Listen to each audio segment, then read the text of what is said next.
comments in the last 30 seconds before we start? Or not? Okay. Yeah. 10 o'clock. Thank you for joining us on BOCC Meeting and join us for the Pledge of Allegiance. Pledge allegiance to the flag of the United States of America and to the republic for which it stands, one nation, under God, indivisible, with liberty and justice for all. Okay. Welcome. Agenda approval. Make a motion to approve the agenda. Second. First and second. Any other questions? Call for the vote. Commissioner Woodell, Yes. Commissioner Chamberlain, Yes. Chairman's Board, Yes. motion passes. Consent agenda. All right, on today's consent agenda, I have the meeting minutes from May 20th, the meeting minutes from May 21st, and a stipulation for Sarah Panetta. Motion to approve the consent agenda. Second. First and second. Any other discussion? Call for the vote. Commissioner Chamberlain, Yes. Commissioner Woodell, Yes. Chairman's Board, Yes. motion passes. Appointments. Sarah Dr. Plum. She just texted me, the first responder walking on my voice, and she's about 5 minutes late. Okay. We'll go into action items and we'll come back once she gets here. Sounds good. Action items. All right. First up, I have a ballot printing and mailing contract with KP Election Services. You guys want to talk about it?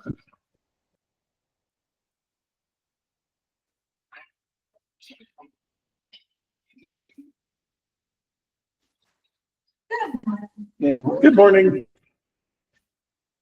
So I'm sure everyone's aware of the issues we've had with our vendors in the past couple of elections. Our options are very limited due to the fact that we are a smaller county, so there are a lot of print vendors. But if you have 10,000 or more, they'll take you. So our options are very limited. One option is to go ahead and forward again with the same company we had before, or try KP. We've had three different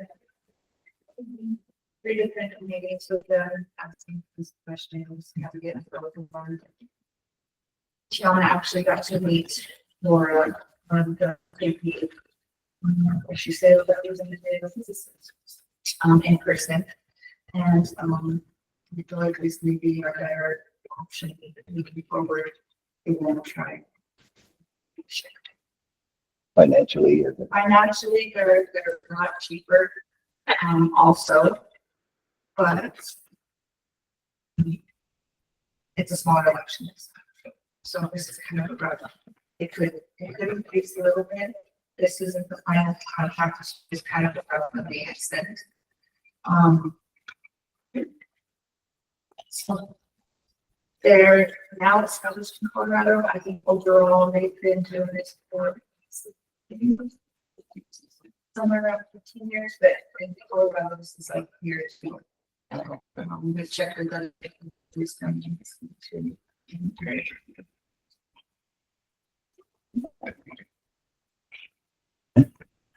That's what they try.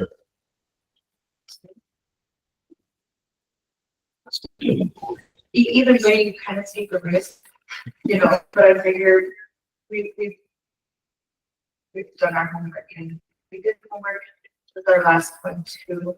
But apparently there was just some things that, like I said, I think we take a look no matter what, but we met with them and then gone above and beyond. They gave us some contacts. If we do move forward, they gave us contacts for the people we will be working with one-on-one, phone calls, you know, whatever it needs. So you tried their customer support. Seems like it's fairly honest. And because they are a little smaller, that's, they don't have an office here, but they don't send support to us. Oh. Okay. So. Okay. The transportation's been so far, it's going on.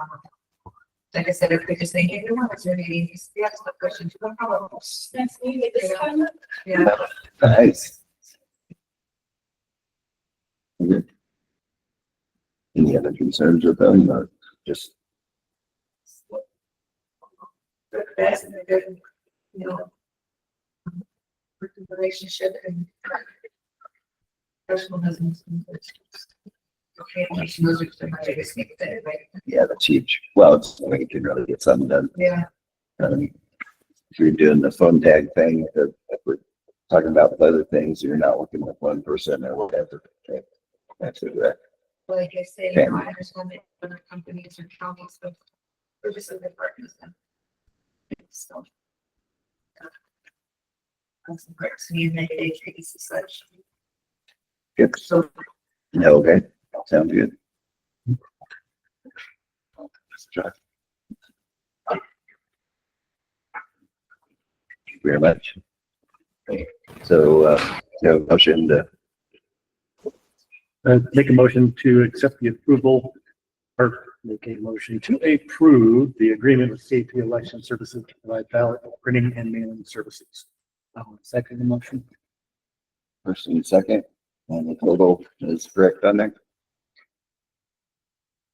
11,170.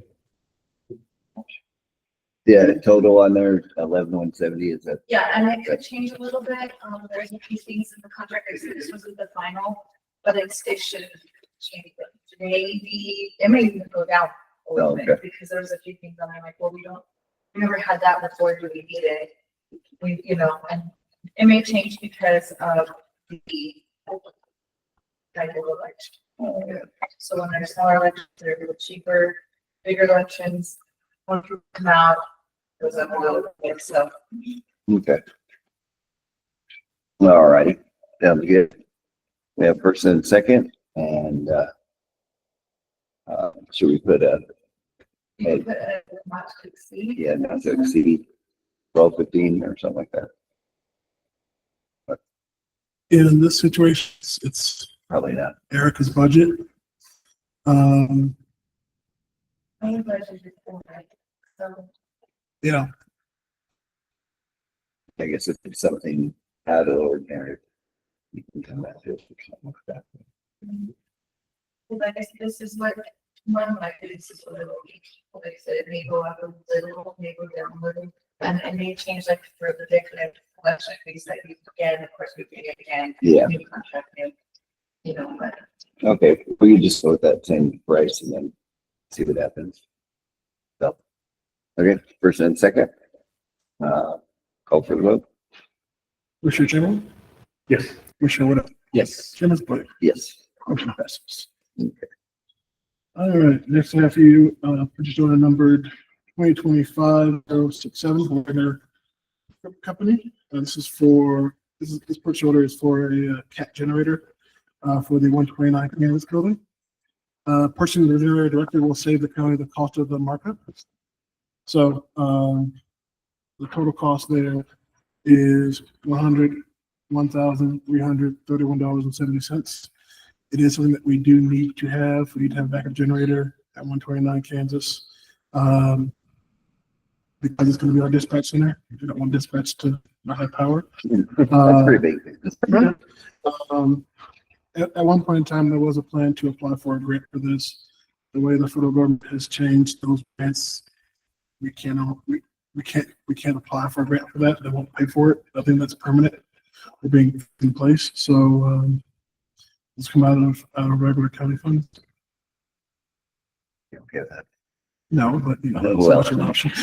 Yeah, you can budget for that at least to be able to. Yeah, it's not the preference, but Yeah. at this point, we're trying to roll the Don't have punches. choice. Yeah. Okay. I'll make a motion to approve purchase order 2025-067, $101,331.70. Second. First and second, any other questions or discussion? Call for the vote. Commissioner Chamberlain, Yes. Commissioner Wood, Yes. Chairman's budget, Yes. motion passes. Commissioners, next I have a few requests from the Huerfano County Sheriff's Office to lease tasers from Axon Enterprise. This includes regular training and recertification, and the total amount is $28,881.12 per year. So the total cost over the 5-year lease is $144,405.80. The lease provides for 10 tasers for the jail and 12 for patrol. The sheriff did consider another option from Axon, which included some less training. This falls within the amount that we have budgeted. Well, it's budgeted as a lease purchase, because when we did this 5 years ago, I thought that this was a lease purchase and we'd have to buy these every 5 years. That is not the case. They're just like a regular lease. But the money is set aside for this. Okay. Is there any variations on the training? Is there, and they have enough on that? Yeah, it was a few $1,000 savings. Reflect sort of less. They come out here for less training. More training will be online versus in person. Those kind of differences. You know, the question mark I had was, do we really need the same skills we need for patrol for the jail? But like I said, this is a little bit cheaper because we're not getting 24 for 24 officers. We're getting 22 for 12 in the jail and 12 in the patrol and 10 in jail. So, you know, it's Best case scenario. yeah. I don't know that I would have. I think versus decision on the more training is probably better, and I think that having everyone do one thing is probably going to be easier on the implementation side too. So. You can have all the training in the world if they don't do it. And I think by it being more in person, I think they're more likely to. that's Yes. And because of my background in law enforcement, I can say that, you know, even though, you know, for patrol and jailers, they all should be trained the same standard. If you're going to carry a taser, it needs to be trained up to the same standard. yeah. I agree. And it is a lot better to be trained in person than doing it online Yeah. studies.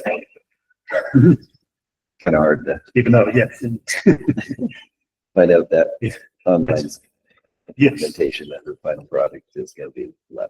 also comprehension and retention. Exactly. Fine, I saw you can be on. Hey, hey, the right moves. Okay, So I'll make a motion to approve the lease with Axon Enterprises for tasers for the sheriff's office in the amount of $28,881.12 per year and a total of $144,405.60 over 5 years. Second the motion? first and second, any other question or discussion? Call for vote. Commissioner Ware, Yes. Commissioner Chamberlain, Yes. Chairman Spruill. Yes. Motion passes. Commissioner, I see that Sarah is here. Do you want to go back and have her come up Yeah. now? My fault.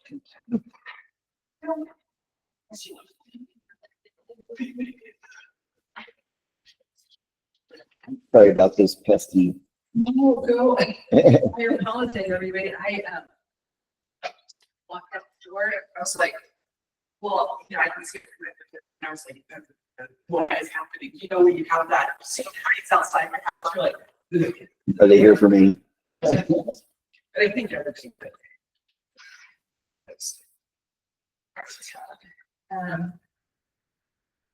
Okay. Here, I don't know what you guys have talked about. Yeah, I'm Sarah Walker, I'm the president of Action Colorado. It used to be Action 22.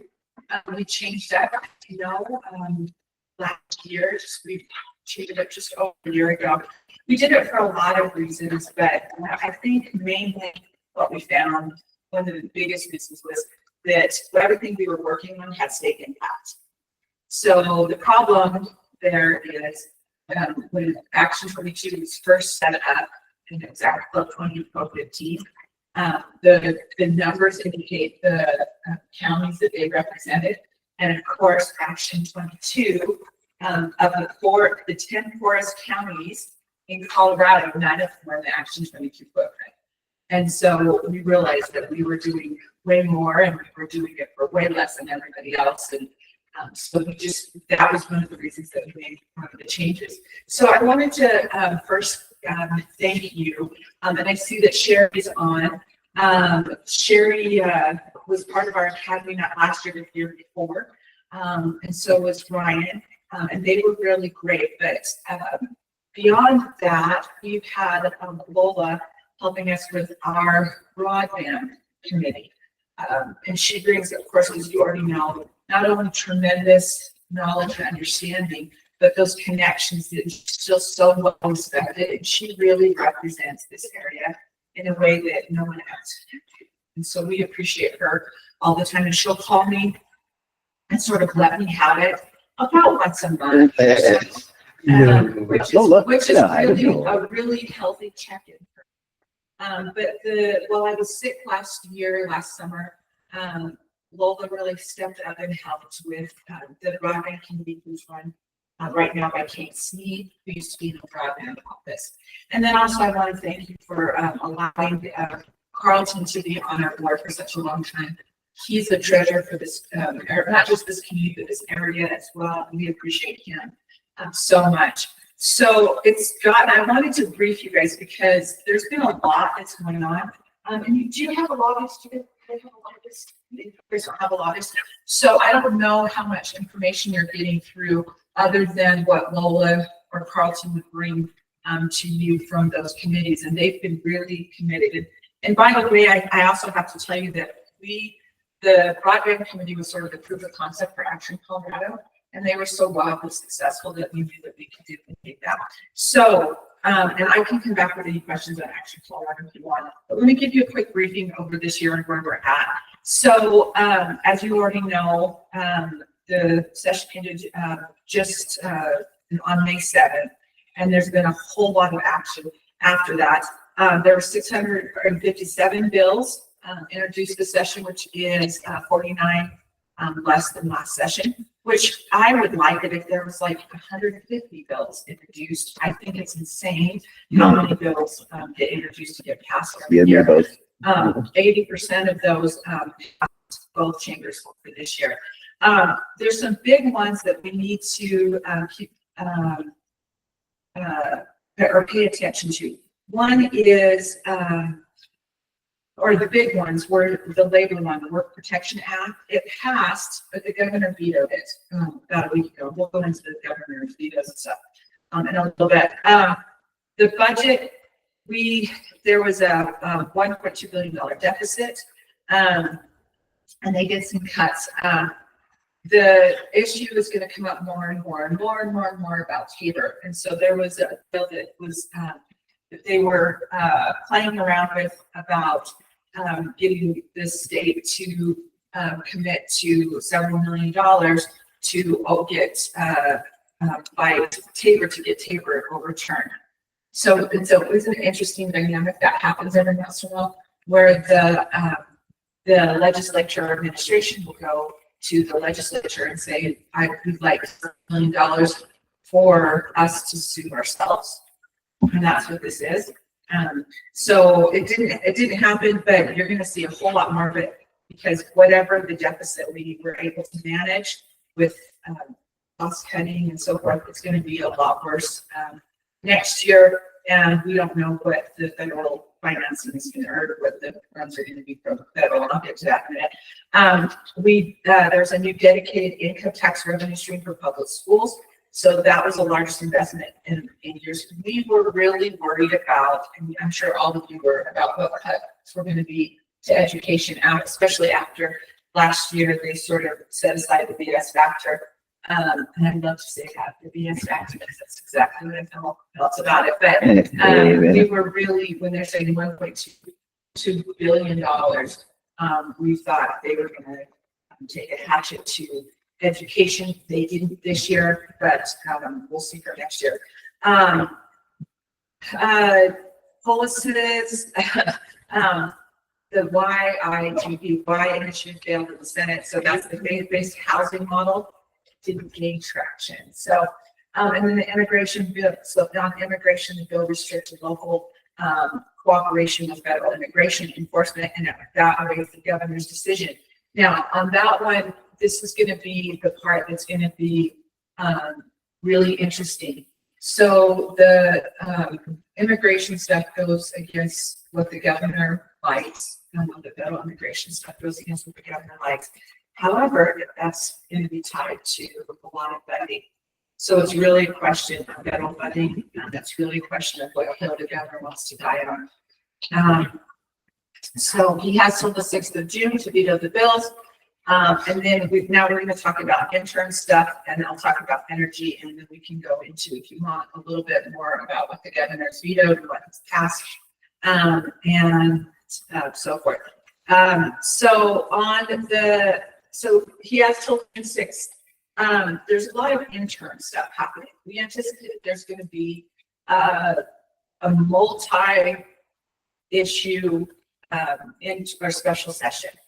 We anticipate that's going to be in probably October, because we're not going to know until either August or September what the funding, federal funding, is going to look like for Colorado.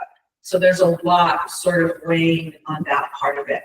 The governor vetoed the labor bill, and so that's likely to be in that. The budget will be in there. Then we're also, I think we're going to talk about AI. Now, I don't know exactly why the AI stuff can't wait until next January, why it would have to be a part of a special session.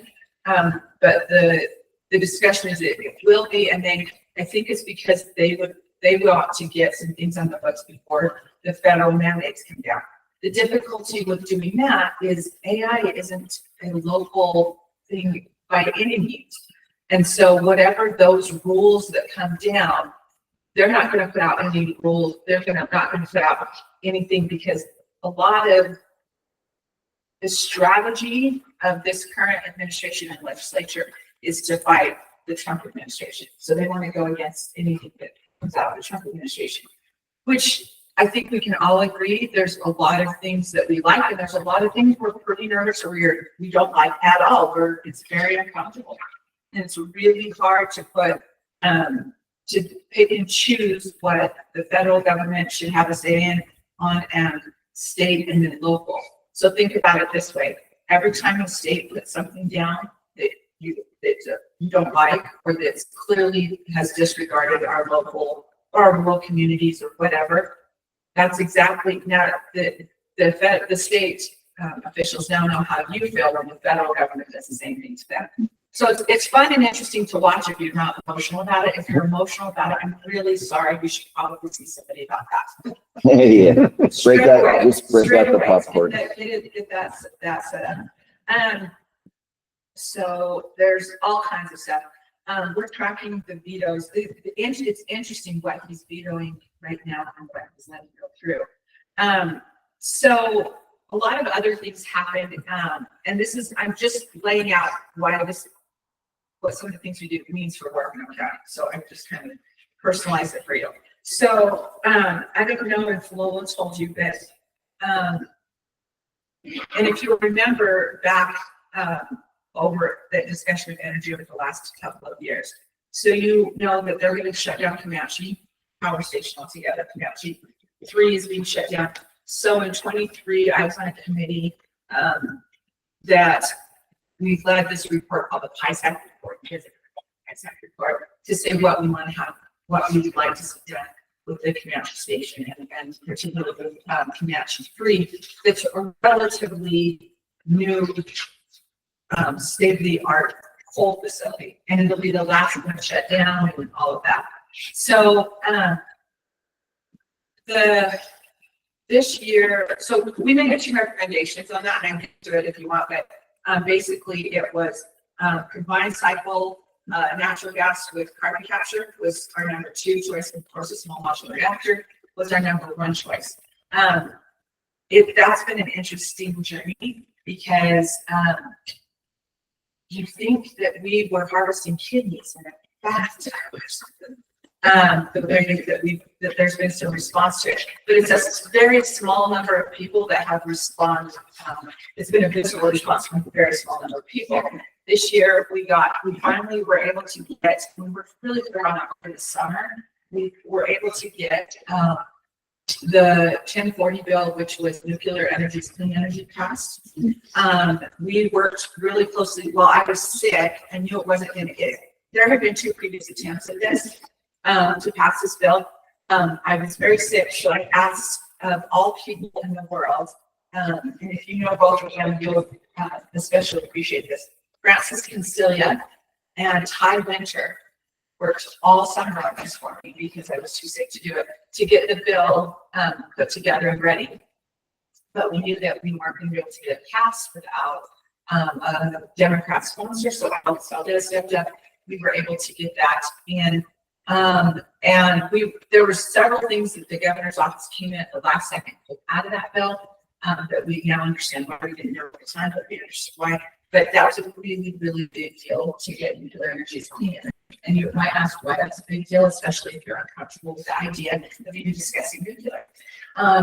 In 24, it was led originally by Diane DeGette. Diane DeGette put forward what's now called the Advanced Tax Bill that really would create a runway for expanding nuclear energy throughout the country. The entirety of the Colorado delegation, including both senators, voted for that, and President Biden passed that in July of last year. And so that was really just catching Colorado up on that. That, however, no matter what is said, we've taken a dive into this, and that the governor and Colorado Energy Office and a lot of people, although it gave a whole bunch of support, bipartisan support in our state legislature, there's still that's still not what they want to have. They want it to be something different. So we heard late in the session, the governor was going to try to push through his clean energy plan, which would move the deadlines of zero carbon emissions from 2050 to 2040. This was a gut punch, to say the least, for a lot of reasons, beginning with the statute Title 40, the 2050 deadline, is built into amend any part of Title 40. In very, very quick manner, we put together a letter, and we got all told after in about 4 hours, 66 signatures with organizations around the state. That letter was emailed to get that introduced. So it was really interesting that you can go. There were several articles in the news in various news, the chief, or not the chief, but I don't know the chief existing mark, but the Denver Post, the Gazette, one of those up later. We were able to, for the leadership, not to allow that bill, but that's been, there's been a lot of stakeholdering done. So we're actually do our own stakeholdering on that and see if we can get the government to sort of come to us a little bit better. So the issue with that is it's nuclear. It disregards labor. It risks worker displacement. Those are our 3 biggest issues with the governor's bill. It doesn't, the governor's energy plan. And that was really one of the very top of our list, you guys.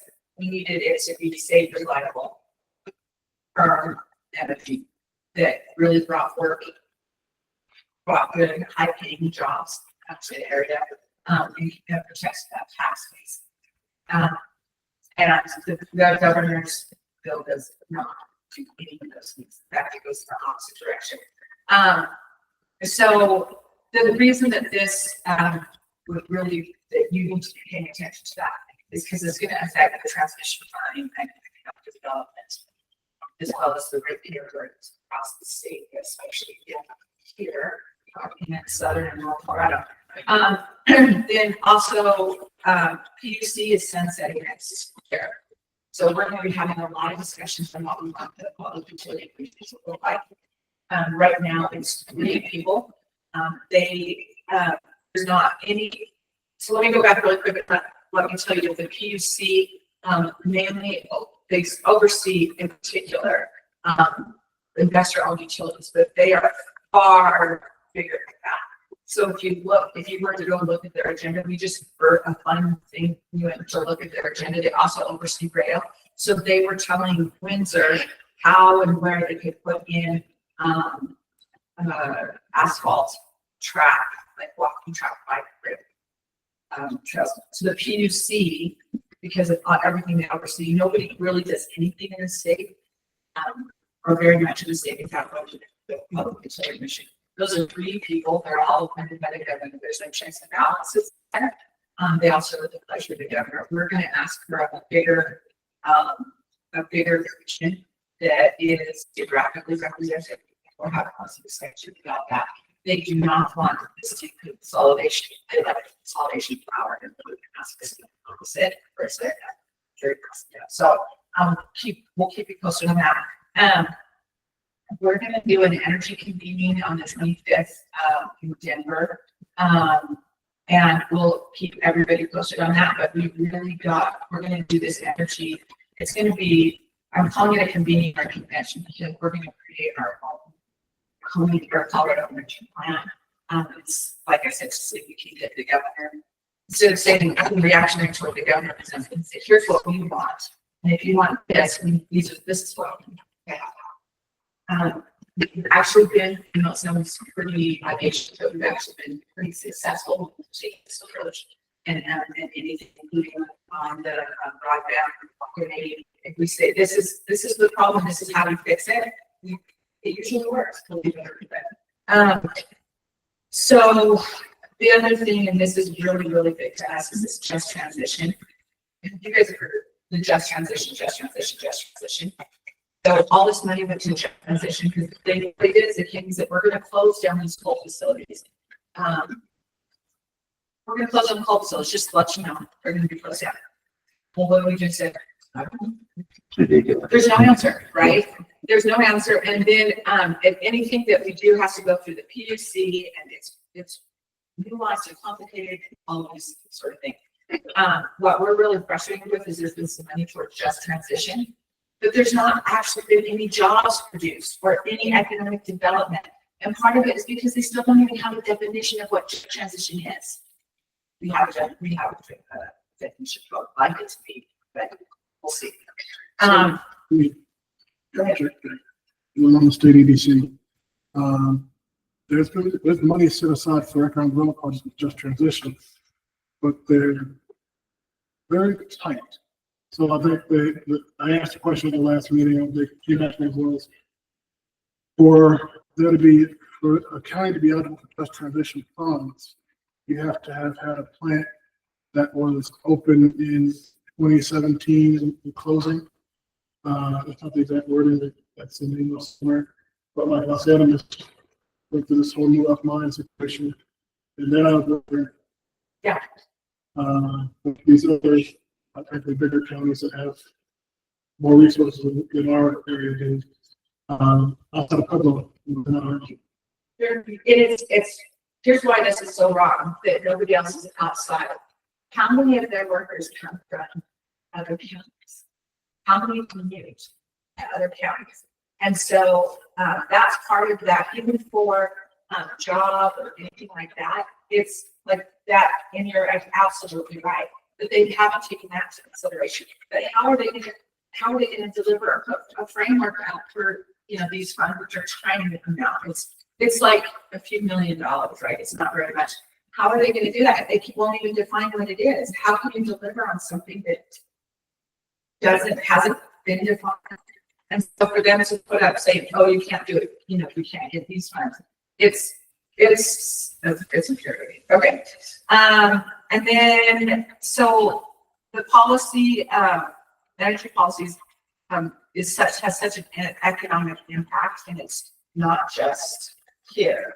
But the thing that's going to be difficult for all of you that you should understand right now, that can really be an opportunity for you, and that they're not talking about, if it's a direction you want to go, is the governor's calling for quadrupling the amount of solar, whatever. Wind, we can't do any more wind. We're not putting solar. say that again. You cannot put any solar in Pueblo County. So get like this. They've done an excellent job in Pueblo County. They're at saturation point. They put in more, it's diminishing returns, and they'll actually get anybody that puts in scalable or like as a utility, you can put it in, you know, if you want to have more solar, that's not what we're talking about. As a public utility, that if they put any more in Pueblo County, they're actually going to get deemed. So you can't get any financing or anything like that. So this could be an opportunity for you if that was something you wanted to do. For Pueblo County, it doesn't make any sense because there's not enough tax base. We're talking 30 million to like 1.6 million, but 1.6 million Huerfano County would be, which will make a difference for you. For that, it's, you know, no Pueblo County does. So it's just something to think about.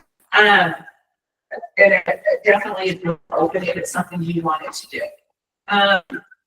So here's what we're doing. We're doing, and of course, as members, you guys are invited and involved in any of this. And I need to make sure that you guys are getting my email.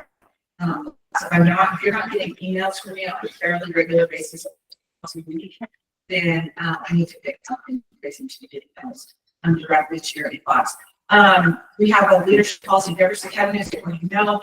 I'm going to be doing a bunch of these briefings on the energy side, and then anything else that's going on, we'll keep you guys informed. So we'll be doing these briefings in the energy convention in July, and then the other things that we're really deeply concerned about here and try to take this time on is healthcare and access to hospitals. We don't know what that can look like with the Medicaid. That's formula is going to look like yet. So we have to, that's one of those things we're going to have to figure out. So anyway, so I think that's it on that part of it. I can go a little bit more into the energy stuff with you if you want, or we can talk about the governor's veto, or you guys can just ask me some questions on what's going on, what you're worried about, and what we can do to help you with whatever projects you're with. I feel like you guys have discussed nuclear a lot. Yeah. Oh, tell me what you guys are thinking on that. I would just say, if you want to know some details about the medication, and tracking that close, and so I can give you a 3-minute footnote solution. Sure, we can do that. Yes. Okay, so you want to go down and you want to. Yeah, we can do that and then get back to the nuclear after that. Basically, the federal level, they're looking at Medicaid and the cuts, quote, that they're looking at.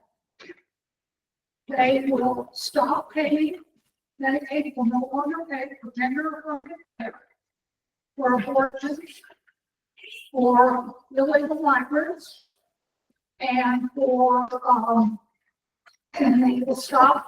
They found quite a lot of fraud. For instance, they found that the states are getting 2 states in wide cases, not, I don't know what the percentages, I can say a lot, in cases that they have found that people are registered in 2 states. And so the federal funds are coming for that Medicaid recipients to 2 states. So that is being fleshed out, and they're going to clean up those records to where if you're a Medicaid recipient, you for funds that support your Medicaid payments to the state only go to 1 state, but you can't double count Medicaid recipients. Okay, that's the Cliff Notes version. What's being cut in that? You like it or not, That's right. Well, we don't know specifically what that's also, that's going to be on formula. There's formulas and stuff in addition for to all of that for the state, and then how the state does theirs, because it's not dissimilar from school district. They say, you have this, not as fun, so you can use this for this, the exact, the mechanism or the formula for how it's distributed in the state still belongs to the state. There's certain aspects of that still belong to the state. And you've got Dale's stuff. Dale raised her hand. Dale? Can you unmute?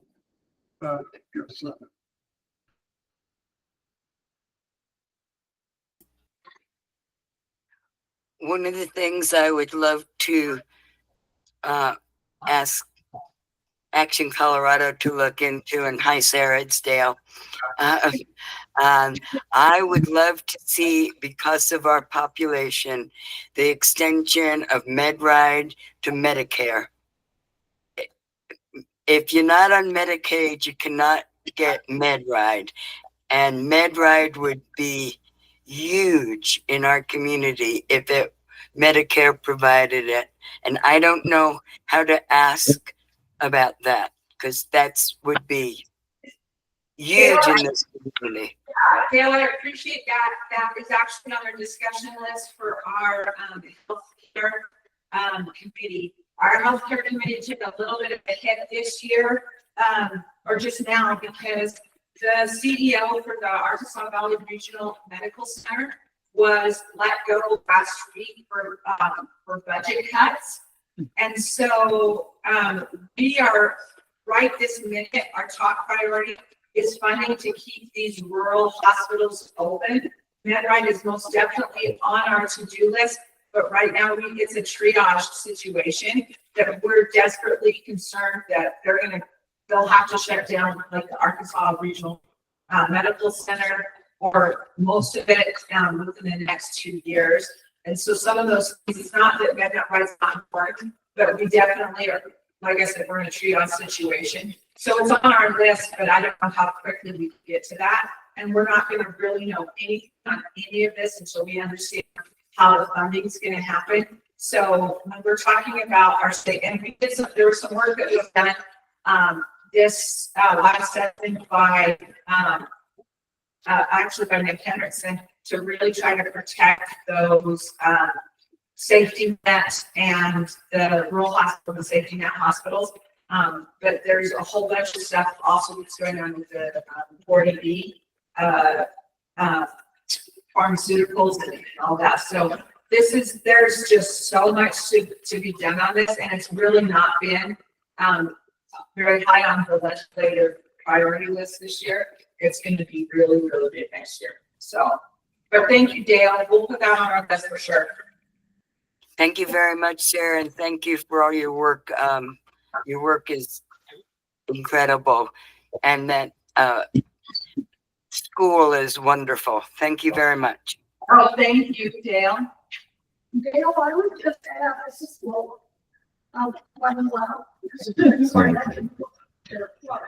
Fine. Yes.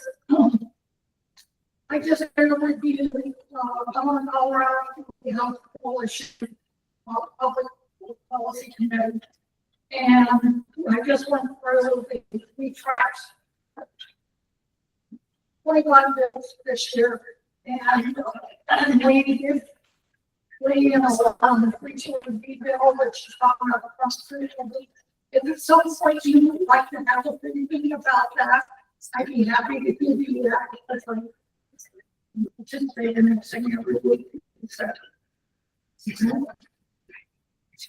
as a member representing, I was representing the hospital, and I'm now off the board, but they kept me on as a legislative liaison. So I'll still be doing that. Do you have a quick cliff note? Uh, Do you have a quick cliff note type version of that? Basically, yeah, I can give you a couple brief highlights. There was a bill called 1074 that never made it out of the House that was cut rates to hospitals and to help under the guise of reducing rates, but keep insurance home and everything else, but the person that would get cut was hospitals. Okay, and so we were able to stop it. You know, keep it from getting even out of the House. Because, you know, when you squeeze a balloon, what happens? And it pops somewhere else, right? Yeah. And this bill was gonna pop on hospitals.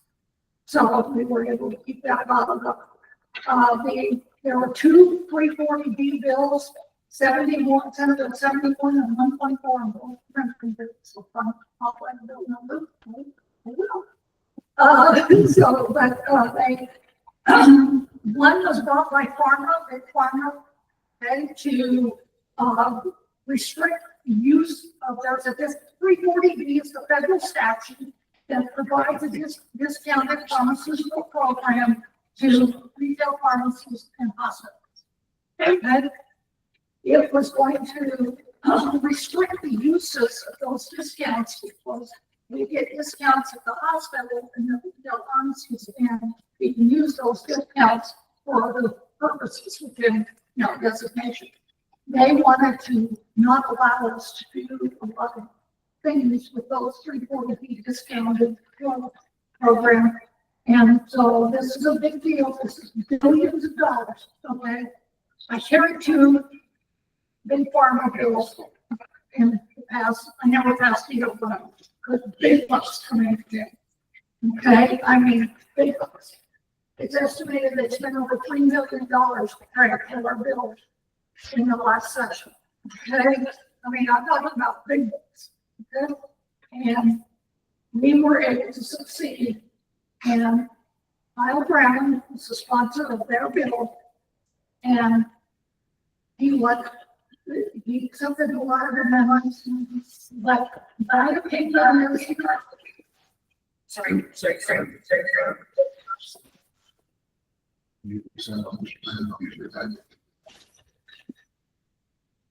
so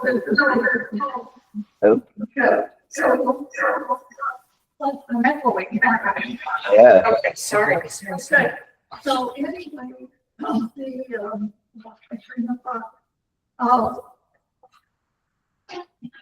the big pharma, $3 million to kill the bill.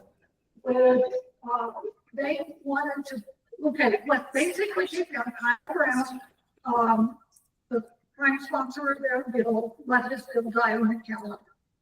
Two things happened. They know this. I don't know this, but I know this. Okay, been there, done that. And that is, they couldn't let both bills pass because they were making changes to the same statute. The advisor, and said, I can't change the statute two ways. I can only change it once. Okay, so you better decide which bill gets passed. Okay? And so they compiled the stand-up job, and they let us do it by own account. Pharma did not take that lightly. They've been running on all social media ads saying, betray, not trustworthy is this picture. Okay. I've never met Kyle Brown, but he did the stand-up rant. He adult in the room. Okay. So, just to let you know kind of how this all works out behind the scenes, okay? So anyway, there was the pharma bill, that bill, there were a bunch of other bills on one bill that they did pass was to reduce Medicaid eligibility requirements to 1 year to 4 years instead of 1 year. The federal bill reduces it to 6 months. So there was a conflict there that's going to have to be resolved if the bill gets passed in its current form on the Medicaid plans. Those are the three that I can think of right now. There's a whole bunch of others, but we followed the 81 goals and we were at positions of 21. So, just to, if you're interested in something healthcare, but the good thing is that rural healthcare, the Medicaid increase was 1.6%. Do we love it? No, we didn't get cut in the budget bill. Okay. So that's Cool. the clarification. All right, thank you. Wildly complicated. It hasn't. And that's okay. So I'm trying to send, we're trying to do this two ways so I can there's one slide that will be great help to our discussion. If we can get this right. So hold on 1 second. I think it just. Oh, the work, okay. Perfect. Okay, so we want to talk about, you guys want to talk about nuclear energy? Yes? Okay. And perfect world would be great. The perfect world. Because the new nuclear is cleaner and safer, and it's a no-brainer. That would be better than covering everything with solar panels. It would be, there's some Might be.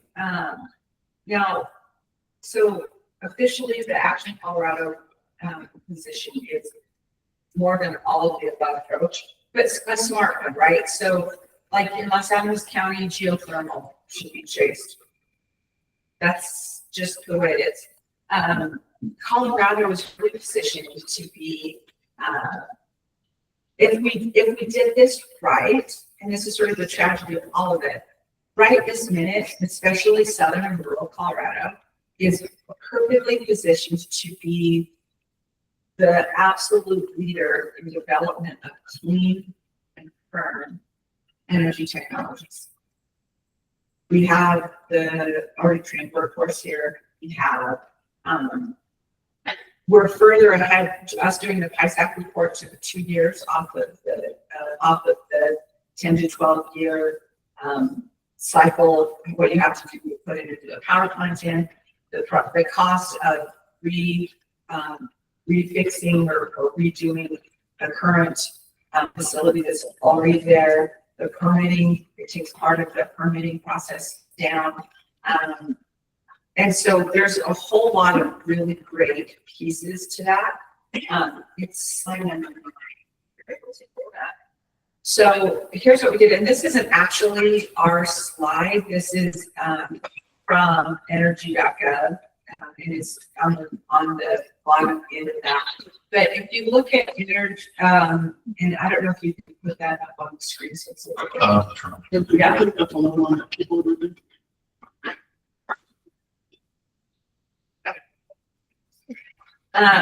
So this was really a lot of the information that we based our decision on. So this is the one I'd like to show the most.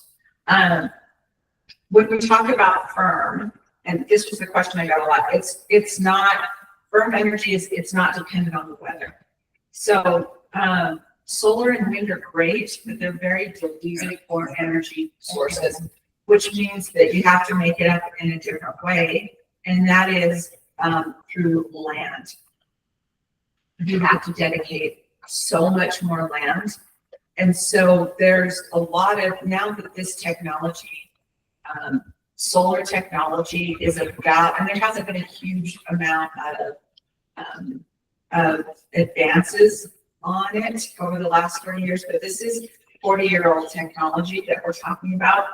And it's great, except I have a problem with different energy sources being delivered in different ways. And so when I say that, I mean, nuclear, for example, is heavily regulated by its grid. There's no other energy resource that is regulated in that manner. So, and that means where it comes from, where the uranium comes from, how, or we like thorium. We are the small modular reactor would be thorium salt reactors. So from that perspective, so what I can do is I've sent these slides out, and if whoever wants them, you can forward those on to you. We're very happy to share those. Yeah, that would be great. Or anything like that. We'd rather you understand than anything else. So based on that, I was just going to say, Dale's ahead of me. She just raised her hand. So any questions looking at this as to, I'm happy to answer any questions. I'm not an expert, and I'm not an energy scientist or an energy attorney or anything like that, but I know way more now than I knew 2 years ago or 3 years ago. So Dale has a question. Yes, my major concern is water use and waste. Are, are Dale can address us. Yeah, I some can of the address. biggest issues that people point out with talking about nuclear. Those are some of the biggest issues, waste and water. Yeah, I appreciate that, Dale. There's two things. Okay. Vestibular, we're not using that kind of water. It just doesn't use that kind of water, especially if you're using a thorium salt reactor. So a thorium salt reactor, the difference between using those and the reason that we like that, let's say everything went wrong. Everything went wrong. When you're using water, that steam gets released. The radioactive steam gets released, right? With the thorium salt reactors, it's encased, it stays, it becomes molten salt. It doesn't go anywhere. It doesn't go out in the air. And so you don't need the kind of water to cool it down. And the difference between thorium and uranium is that plutonium is not the byproduct with thorium. The reason that we've already have, it's just chemistry, right? So the chemistry has always been there since the very beginning. The reason that we went with uranium instead of thorium is because the plutonium is a byproduct of uranium. There is no byproduct like that with thorium. And what we're talking about with regard to waste, number one is it can be recycled. It's recycled down to what we're talking about is the size of smaller, for your entire life, what you would produce is smaller than, if this was a cube, than my axe right there. It's a tiny amount comparatively, and it's so heavily regulated because of those reasons. So we're talking about the difference, and everybody goes Chernobyl. I know, I've heard that. I've argued with that forever. response. Yep. I love that response because we're talking about a failure in Soviet Russia. What is that? 44 decades ago? We're talking 4 decades ago now. And we learned a few things. So when we're talking about the difference, we're talking about the difference between a Model T and a Tesla. That's what we're talking about here. So that's the big one. So the water and the waste have been sufficient. And Dan, I appreciate that because you're right. Everybody asks that question. So when we're talking about small modular reactors or the micro reactors or anything that what we would put here, we're talking about something very different. And then keep in mind that Bill Gates broke ground on his one in Wyoming. What is it? Hasn't even been a year ago. So I'm not worried about that. I'll tell you what I am. The one issue that gave me pause in any of this is the costs. So we really looked at what the costs are. There were 2 things. One is the renewables do not provide an adequate tax base. If you'll go up to just really quick, 8. And if you guys can see this at home or on your laptops or printing this out, what we're talking about from the economic outcomes, you see what we did is we put together, when we're talking like what they would provide as far as the number of jobs, the number of all of this. And these, what we're talking about, these are union jobs. These are labor union jobs. And so that was one of the top priorities for us, were the jobs. And for me, just regular jobs, and when I say labor, I'm talking union. So those are 2 different things for me. But this is what we're talking about, and the difference of what the cost and what it brings in. When you're talking about, and I think we were the first to talk about the tax base with regards to economic impact. Because everyone says, oh, solar's cheaper. It's not. It's not cheaper. Solar and wind are not because the life of the asset is so much shorter where that comes in, but also it takes it out of any kind of tax base coming back to the communities. So when we're talking about replacement, those are the numbers that we're talking about. I'll give you a second to digest those. So we really like and the other problem, honestly, with regard to when we're talking about Comanche as a case study, the other thing was timing. So if we have to have something done by 2030, our only option for Comanche, literally the only option, is combined cycle natural gas carbon capture. If that was now we're going to try to move everything at the decade, we're terrified that they're going to try to move that close date up as well as part of this overall, and it just cannot be done.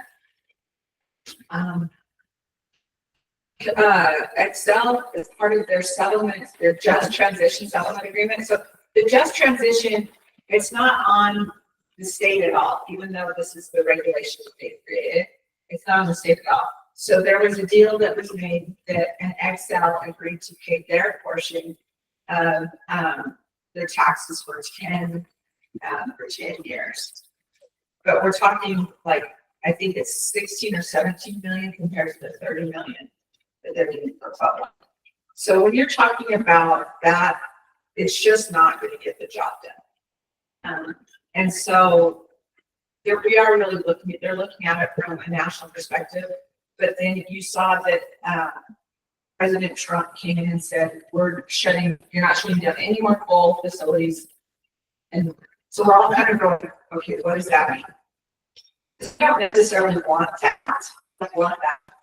We want a long enough runway to be able to put something in that will at least make our communities whole. So at the very least, and that would be combined cycle natural gas. That's the very basic, the very minimum that we could do.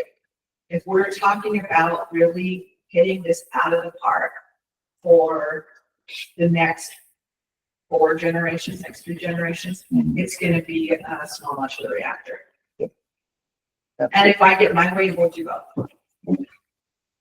Me too.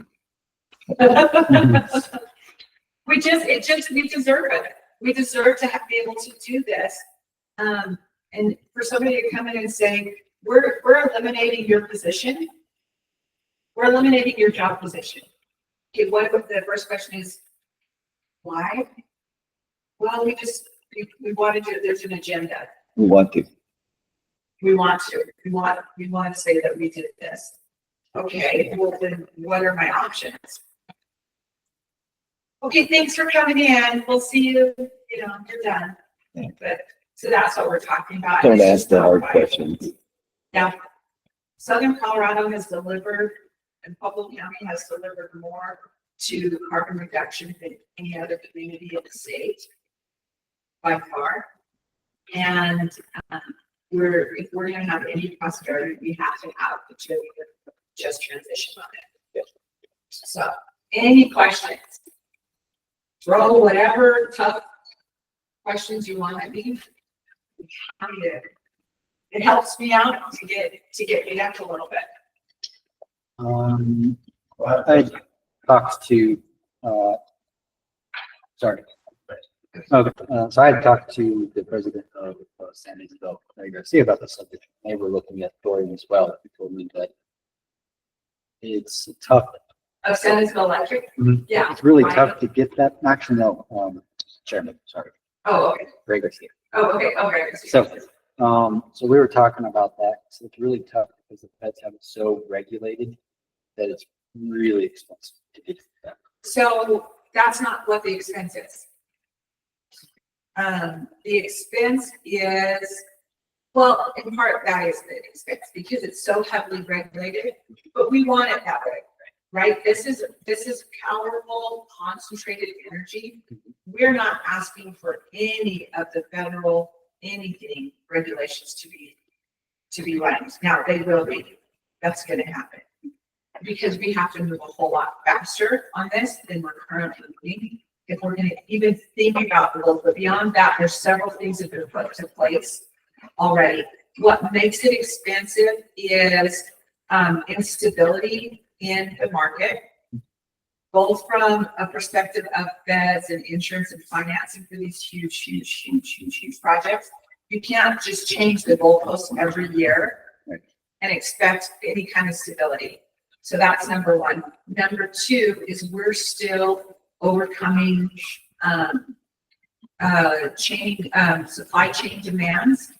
So the project that was in Utah, that's why they put a pause on it. They said we're stopping it. And then as soon as the market started to stabilize, now we've got a problem with the markets unstable yet with regard to tariffs. So we're navigating through all of that is going to be a lot more difficult. So this is what I think is going to happen. This is just the focus area. What's going to happen is we've heard a lot about data centers, right? We've heard a lot about data centers. And by the way, Huerfano County is very primed for a data center. And if you guys don't jump on that, you're crazy. I believe. But then it comes to the energy and the water requirements for data centers. So this is, there's a couple of data centers that are looking to come to Colorado, but they won't get energy off of the grid. They'll produce their own energy. So they might drop huge diesel tanks because diesel is actually the cheapest. If they have their own tanks and it's their own property, they don't have to go through the PUC or the PHE or anything else, as long as they fulfill the requirements. So they'll do that. What we'd really like to see is data centers run by microreactors. And if you look at microreactors, this is one of the more, for me, this is one of the more exciting. It's not appropriate to replace Comanche, but it is an interesting. You can run basically anywhere. And then as your facility gets bigger and the needs are greater, you can change them. So I think that's really exciting. And I think that's why 1040 was such a huge deal for our rural counties. If you wanted to have those discussions, then you could most definitely have those discussions with data centers that are doing daisy chains.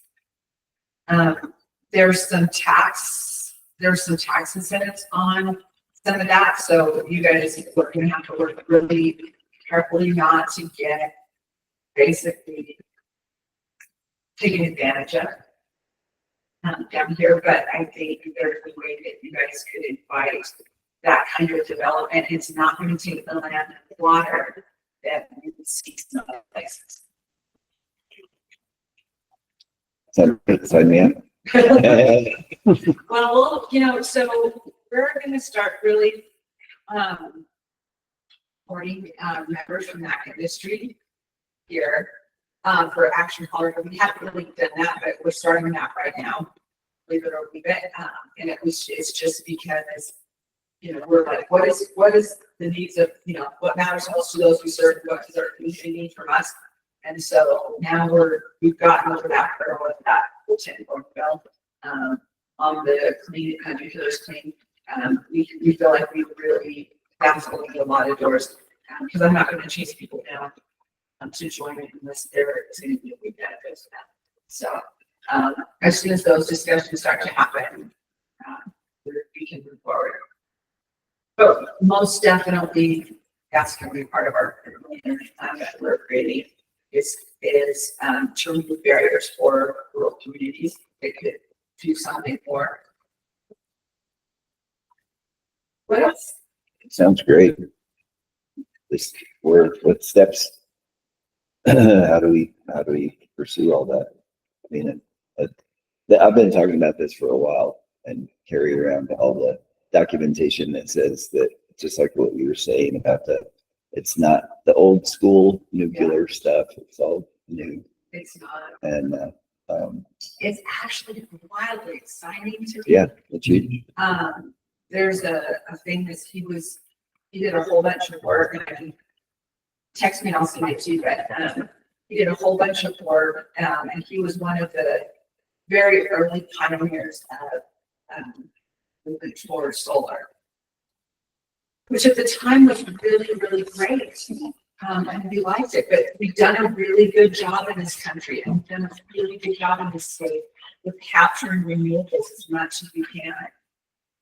We can't, it's diminishing returns at this point, and we've got to figure out a better way. And we've got to figure out a way to do it that protects our communities on every level, not just clean, firm energy production, but the jobs and the tax base, all of those things. It's absolutely ridiculous that we're not more prosperous than we are. And I hear the arguments on the environmental racism. And I think it's a weird thing, because you'll hear a lot at the Capitol, people that will get up and they'll talk about Buffalo as if they're from Buffalo, or they'll talk about, rural Colorado as if they're from rural Colorado. My grandfather came out of the San Luis Valley. His mother died during the Spanish, and his sister died during the Spanish influenza. And so he was basically an orphan who lived with his sister, his half sister. And he started, when he was 13, 14 years old, he started running cattle and sheep over Medina Pass. And so my grandmother was born here in Walsenburg, and then they moved to the valley. And then we went to they moved to Pueblo during World War II. My grandfather brought his family out of poverty by going by that industry in Nebraska. Yeah, with 6 kids in his family. He never was in a management position or anything like that. But that was a labor union job. That was unheard of in the valley. He was able to buy all 6 of his kids their first homes. Can you imagine? You can't even conceptualize anything like that. And all 6 of their kids had a college degree. That's what I'm talking about when I talk about prosperity, and that we've given, and that's been taken away from us in a lot of ways. And so when they talk about this environmental racism, which the governor's put in his bill, but not anything about just transition, that's the just transition I'm talking about. I'm talking about today. Both my grandparents lived into their 80s. But they left a legacy of that can't ever be matched. You can't do that. And it wasn't like these big homes, but it's a starter home for all 6 of his kids. Yeah, that's impressive. And we've lost that. Well, I think it sounds fantastic. We'll definitely stay in touch, and you're speaking my language, so Yeah. we do have some other things we have to get to, Thank but you. Thank you. You gave me a ton of time. absolutely, I appreciate it. Sarah, can you get me that you sent back regarding Oh, I'm supposed to fill out a form. fill out a form, plus we got double billed, and I just want to make sure we don't have 2 bills. Oh. I paid one in February, but. Okay. All right. I have a new person doing mine. Okay. And it's my son, so If you need me to he's still trying to figure it out. Yeah, okay. Let me, will you resend that to me? Absolutely. Okay, thank you. So we're actually working on that, right? Sure. Excellent. Thank you very much. Thank Thank you. Thank you, sir. guys. Okay, back to action items. All right.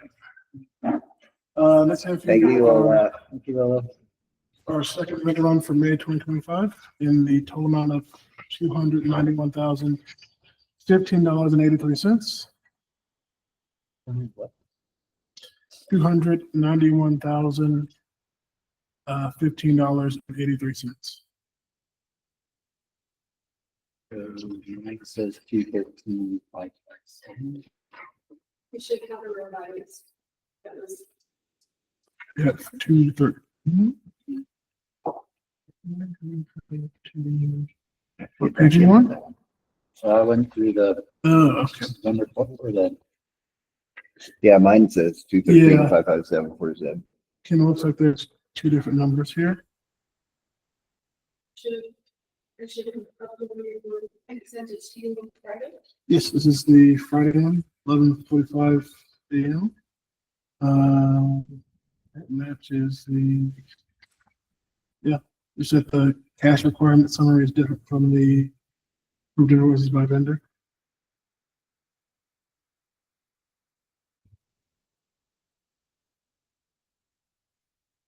So which number is correct then? What's the revised? On that?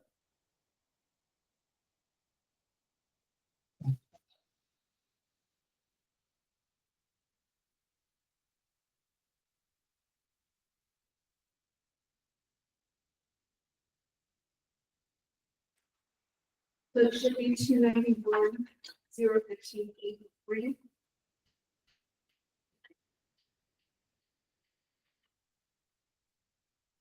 291. What's that? 015,83.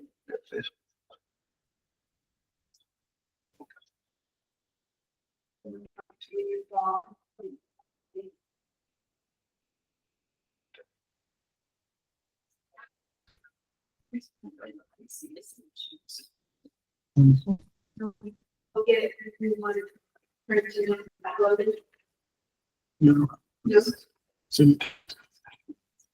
Upload it. Yes, I've been down to stuff. 291. 291,015,83.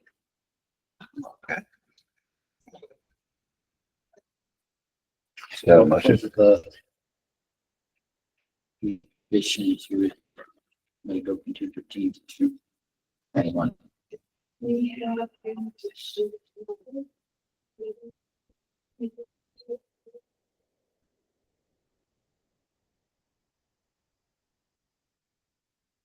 I'll take it into CIC and let me go grab the hard copy with us and then I'll get these out.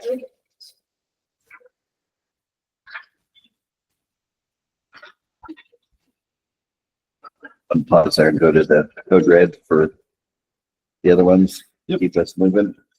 All right, so next after we'll request to add SMS text messaging for our code red contract. As of June 17th, 2025, AT&T Wireless and FirstNet will no longer support email to text messaging to deliver text alerts. In order to provide reverse 911 text alerts to these carriers, Huerfano County needs to add SMS text messaging to its code red contract. This change will ensure our reverse 911 system is reaching as many devices as possible. The cost additional $400 a year will appropriate it for the remainder of 2025. The current contract and this addendum will remain on the same term, which runs through December 31st, 2026. Okay. I'll make a motion to approve the code red contract addendum to provide SMS texting alerts for dispatch in the amount of $10,540.28. Second motion. First and a second. Any other discussion? Yeah, so just one point of clarification, that is the total amount remaining on the contract. All that does not get paid this year. So Okay. we already paid. Okay. Good. All right. Call for the vote. Commissioner Wardell, Yes. Commissioner Chenwood, Yes. Chairman Spillier. Yes. Motion passes. Can you come over? So we have three additions to the vendor fund that was originally uploaded. One of them was Schuster's training for Debbie, which was $89.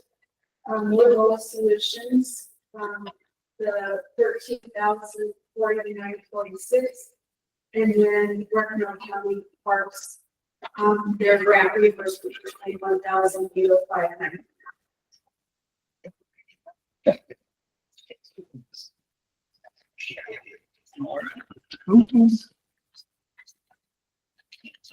Have any motion? Or amended. The original amount was 277, 437, 36 was kind of room. So this is, 35,000, 437. So I think. Yeah, I so don't know what CIC. they might have, yeah, anyway, that's what I can think of. 'Cause the three things you just mentioned are on this list. Yeah, the original was 277, 437. Okay. Yeah. It's not you. Okay. Okay. I'm looking for that. I'll make a motion to approve the vendor one.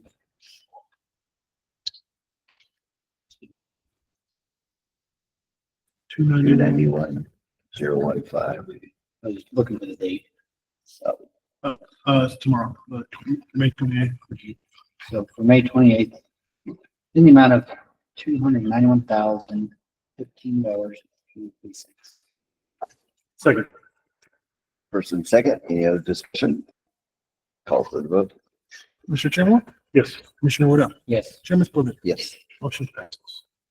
All right, Commissioners, next I have for you a request to authorize an application to the Colorado Department of Public Health and Environment's Rural Housing and Development Asbestos and Lead Paint Remediation Audit Program or their brownfield cleanup program to cover the cost of asbestos and lead paint remediation at the Fox Theater, Walsenburg. The quote we have for asbestos remediation is, or abatement is, $175,000. I'm requesting to authorize application not to exceed 200,000. I am still working on that application, which is why it's not in there. And this is only the cost to abate the areas impacted by the phase 2 construction project. So at some point in time in the future, we'll probably come back in a year or so and try to get the rest of it out of there. That will of course give us time to budget for it and get some grant funding from either the state or the feds to cover the entire cost of that. Okay. Okay, I'll make a motion to approve an application to the Colorado Department of Public Health and Environment's brownfield cleanup program or the asbestos and lead paint abatement pilot program in an amount not to exceed $200,000.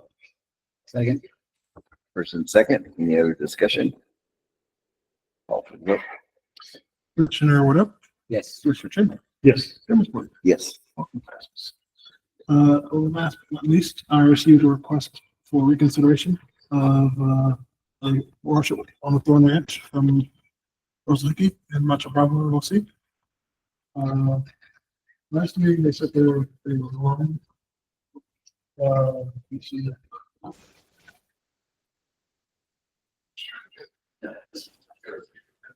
Nobody. Okay. So, not seeing them online. What is your? What would you vote? So we don't have an RFP open for Ranch. We do not. It is not surplus. It's not for sale. Then again, they also have not sent a formal offer either. But the way the conversation has gone on email has led me to believe that an offer, this is about discussing an offer. Yes. They don't want to do anything unless it's workshop or something. Yeah, I don't want to come to like one of these meetings, they'll talk about workshop. Got a show.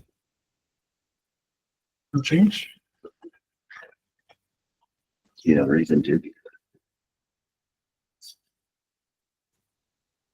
Just for, How about staff recommendation? you know, Instead, put it, see if they have a flat tire and can get here. I've already been accused of bias because I've rejected so many other offers. Previous boards, I don't think you guys have refreshed this in a while, have given me an instruction via motion to reject all offers for the ranch, except for, of course, when we put something out there, do a formal process because something is excess. I think part of me says, in my head, that still stands. I've told them it's not for sale. they want to meet regardless.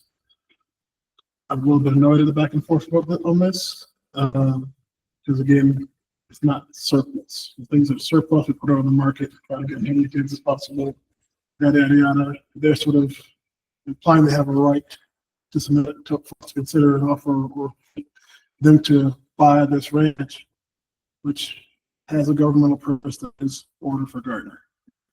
Water for the entire of the work. Yes.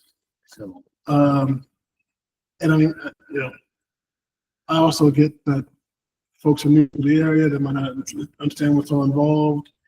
And it has been a long and protracted process with the Water Sewer District to come to some sort of arrangement, some sort of partnership there.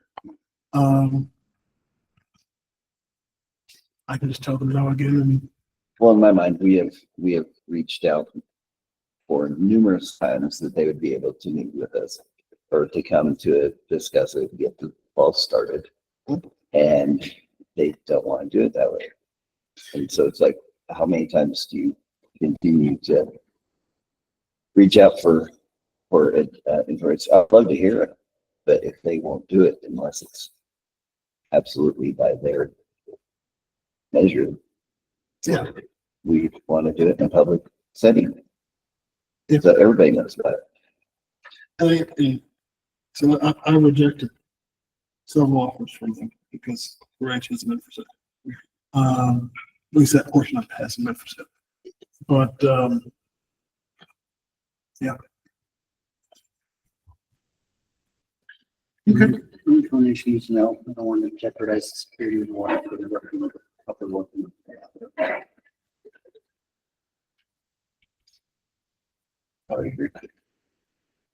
So you encourage them to, like, if you want to submit an offer or a letter or something. Go ahead and do it. We've got to hear something. We can't just play the young game and we need to. And we give them options and they don't do any of it. So. Okay. All right. That's And the now on background. to correspondence. We get all the, That's it for action items. You got all the things. Ready for correspondence?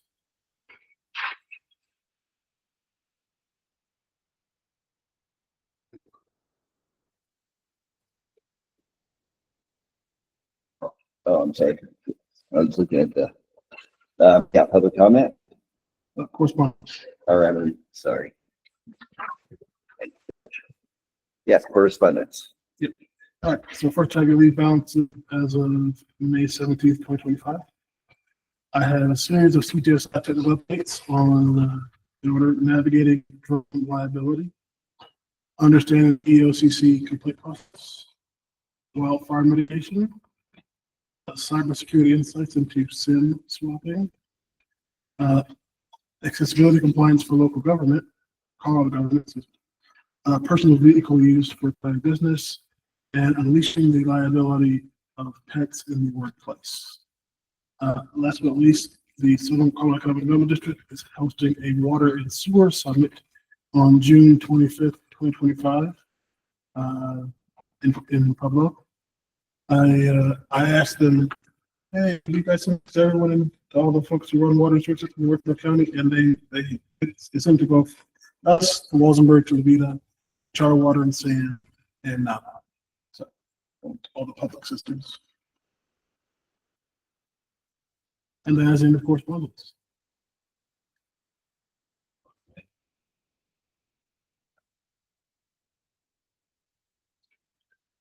And public comment. Did anyone sign up? No one? Anything online?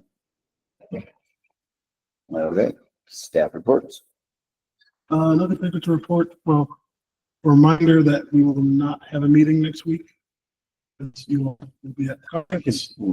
Other than that, nothing particularly interesting to report. Okay, nothing from the attorney. Nope, not this time. Okay, no need for executive session. Nope. And we have some upcoming meetings, emergency management workshop late and airport market studies workshop. We have a motion for adjournment. Make a motion to adjourn. Second. First and second. Call for vote. Commissioner Royal, Yes. Mr. Taylor, Yes. Chairman Spiller, Yes, motion passes. excellent. 7:29.